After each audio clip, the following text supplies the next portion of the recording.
siang semuanya. Siang. Waalaikumsalam.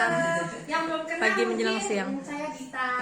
Saya Hai, ibu Kak rumah Dita. tangga yang luar biasa, alhamdulillah. Tepuk tangan.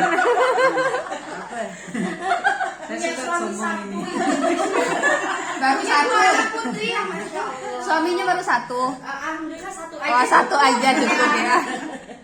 Satu aja Pada habis hari ya. ini, hari ini terima kasih udah nyempetin datang di acara yang sederhana ini. Kita akan sharing hari ini tentang parenting awareness. Nah, untuk parenting awareness tuh lebih ke tipe pola asuh ya Bu ya. Pola asuh kita tuh yang ternyata selama ini kita pikir udah baik, ternyata itu salah kaprah. Nanti ada pematik diskusi kita yang keren nih Ibu ini, Masya Allah. Kenalan dulu dong. Ibu yang keren lah pokoknya Ibu ini. Saya fans Bu sama Ibu. Asik. Kita juga akan sembari membedah oil essential oil yang living, yang support untuk emosional. Jadi kalau biar relax, biar nanti anak fokus atau segala macam ya. Jadi kita mulai aja siang hari ini dan kita akan kenalan dulu sama Ibu ini. Ibu Fitri, siapa sih yang penasaran Ibu keren ini nih? Monggo Ibu. Penasaran. Penasaran monggo Ibu, silakan. Saya kenalin dulu ya. Iya. Nah, jadi terima kasih nih Mbak Dita, Mbak semuanya ya. Saya Fitri, saya punya 2 anak, ibu 2 anak ya.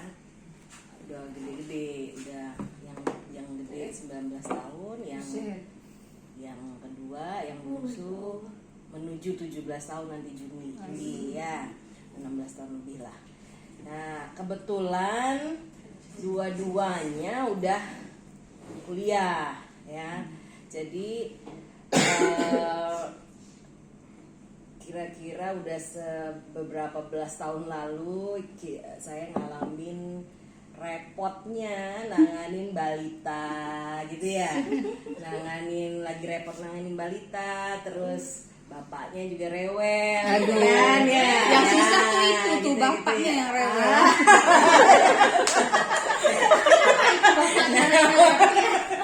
Makanya nanti ini lebih, saya nggak mau disebut narasumber karena acara hari ini sebenarnya saya mintanya kita diskusi aja lah ya, berbagi pengalaman sebenarnya apa sih yang bikin mbak-mbak ini kayak overwhelmed gitu ya dalam menjalani peran sebagai ibu sekaligus sebagai seorang istri. Ada lagi peran lain tuh, kita pengen aktualisasi diri sebagai wanita gitu kan. Nah jadi itu kadang-kadang yang bikin kayaknya ini ya kebebanan banget gitu ya kadang-kadang. Terus kadang-kadang merasa ya ampun semua kok saya sendiri gitu, kok kayak nggak ada yang bantuin ya. Nanti kalau udah kayak gitu stres. Nah, yang paling cepat kena itu biasanya yang anak paling tua tuh, yang bapaknya ya, alias bapaknya kan, gitu kan. Nah, gitu.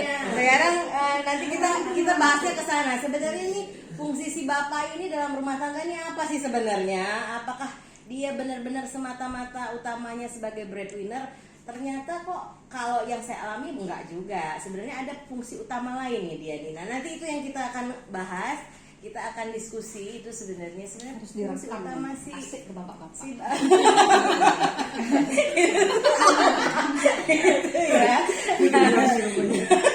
Nah jadi itu makanya kenapa kita angkat tema hari ini tuh parenting awareness.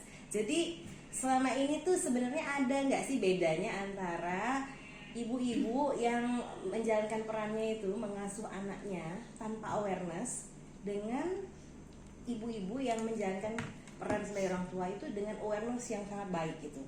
Efeknya apa sebenarnya? Ya gitu. Ada nggak sih orang yang tanpa awareness? Banyak.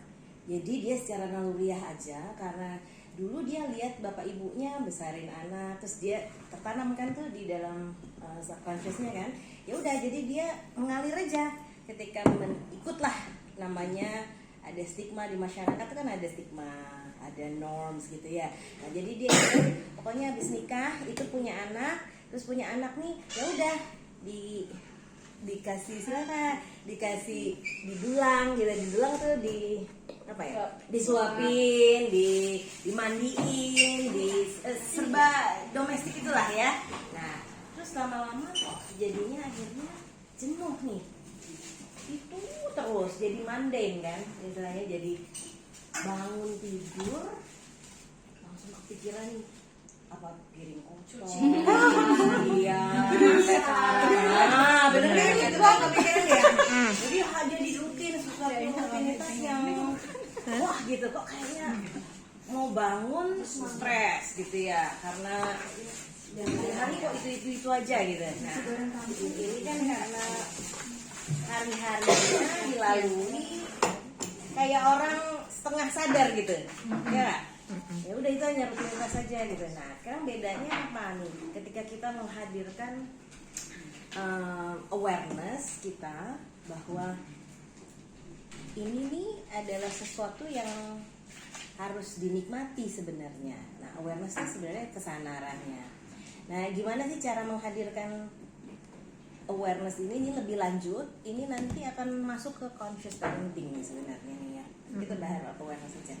Sadar nggak kita bahwa sebenarnya awareness itu lebih kepada jadi orang tua itu pilihan kita sendiri atau bukan? Terpaksa. Atau gitu. Jadi munculnya awareness itu berawal dari situ gitu. Makanya nanti ketika misalnya kita mau bahas lebih lanjut ke conscious parenting, ini awareness itu diberesin karena ada beda nih antara awareness sama consciousness itu beda. Consciousness ini udah 2-3 kali nih prosesnya. Awareness itu dia spontaneous gitu. Gitu.